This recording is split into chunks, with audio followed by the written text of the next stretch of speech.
Hello বন্ধুরা, কেমন আছো? আশা করি ভালো আছো। আমিও ভালো আছি। এই দেখো বন্ধুরা, তোমাদের সাথে আজকে আমি শেয়ার করব আলুর চিপস।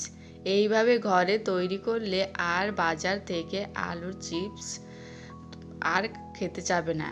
এত টেস্টি, এত সহজেই তৈরি করা হয়। এখানে আমি 4টে আলু নিয়েছি, তোমরা চাইলে কম বেশি করে নিতে পারো। তারপর এরকম করে আমি বটি দিয়েই কেটে নিয়েছি পাতলা পাতলা করে। তোমরা চাইলে ছুরি বা কাঁচি দিয়ে তোমাদের সুবিধা মতন কেটে নিতে পারো। দেখো, এইভাবে সুন্দর করে আমি একটা কেটে নিলাম, তারপর সবগুলো কেটে দেখাচ্ছি। দেখো বন্ধুরা, এখানে আমি সবগুলো কাটা হয়ে গেছে।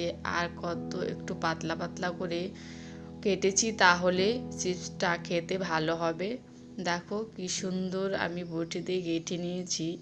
এবার সবগুলো কাটা হয়ে গেছে। এবার বাটিতে জল দিয়ে 1 চামচ লবণ দিয়ে 5 মিনিটের জন্য ভিজিয়ে রেখে দেব। বেশি ভিজানো দরকার নেই, 5 মিনিট ভেজালে হয়ে যাবে। 5 মিনিট পরে ফিরে আসছি। তারপর দেখাচ্ছি তোমাদেরকে। দেখো বন্ধুরা, 5 মিনিট পরে ফিরে আসলাম। আমি একটা থালাতে টিস্যু পেপার নিয়ে আলুগুলো ছড়িয়ে দিলাম। একটু 5 মিনিটের জন্য ফ্যানের নিচে রেখে দেবো, তাহলে আলুগুলো শুকিয়ে যাবে। তোমরা চাইলে একটা সুতির ন্যাকড়ার ওপর বা কাপড়ের ওপর মেলে দিতে পারো, তাহলে শুকিয়ে যাবে। এখানে তারপর কড়াইতে তেল দিয়েছি। আর তারপরে ফিরে আসলাম এই আলুগুলোকে ভাজার জন্য। এখানে আমি সাদা তেল নিয়েছি। দেখো তেলগুলো হয়েছে কি না, একটা দিয়ে দিলাম। আর পারফেক্টলি তেলটা হয়ে গেছে, যে আলুটা ভেসে আসছে।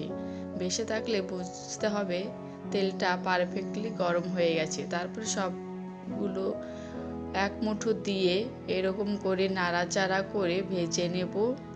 একটু সময় ধরে একটু হালকা করে এইভাবে নাড়াচাড়া করে নেব, যাতে একটার সঙ্গে একটা না লেগে যায় আর ভাজাটা ভালো হয়। আর দেখো বন্ধুরা, অনেকটাই কালার চেঞ্জ হয়ে গেছে আর ভাজার মধ্যে চলে সেটা। আর দেখতেও ভীষণই ভালো হয় আর খেতেও ভীষণই ভালো হয়। এরকম ঘরে তৈরি চিপস করলে বাইরে থেকে আর খেতেই যাবে না। ঘরের তৈরি জিনিসের টেস্টই আলাদা। আর বাইরের বাজারের জিনিস কত কিছুই না দেওয়া থাকে, আমাদের শরীরের পক্ষে খুবই খারাপ। সেই জন্য ঘরে দেখো খুব সহজেই তৈরি করে নিলাম আলুর চিপস। আর দেখো জাস্ট শব্দটা কি সুন্দর, একদম মুচমুচে হয়েছে। ওগুলো উঠিয়ে আবার পরের কটাও ভেজে নিলাম। দেখো আমি সব কটা ভেজে নিয়েছি। কালারটা কি সুন্দর এসছে। জানি না ক্যামেরার ওপারে কেমন লাগছে, এপারে কিন্তু খুবই ভালো লাগছে। তারপর এখানে আমি নিয়ে নিচ্ছি কিছু মশলা। এখানে চাট মশলা, এখানে নিয়েছি আমি সিন্ধা লবণ, তোমরা চাইলে খাবার লবণ বা বিট লবণও দিতে পারো। আর 1 চামচ লঙ্কার গুঁড়ো। তোমরা তোমাদের ঝালটা পরিমাণ অনুযায়ী দেবে। আর যদি কিছু অ্যাড করতে চাও মশলা, সেটাও করতে পারো। কিন্তু আমি এটা সামান্য মশলা দিয়েই তৈরি করবো, তাতেই খেতে খুবই ভালো লাগে। দেখো এইভাবে আমি চামচ দিয়ে ছড়িয়ে মিশিয়ে নেব মশলাগুলো। তারপর দেখো আমার বাচ্চারা খেয়ে তো খুবই খুশি।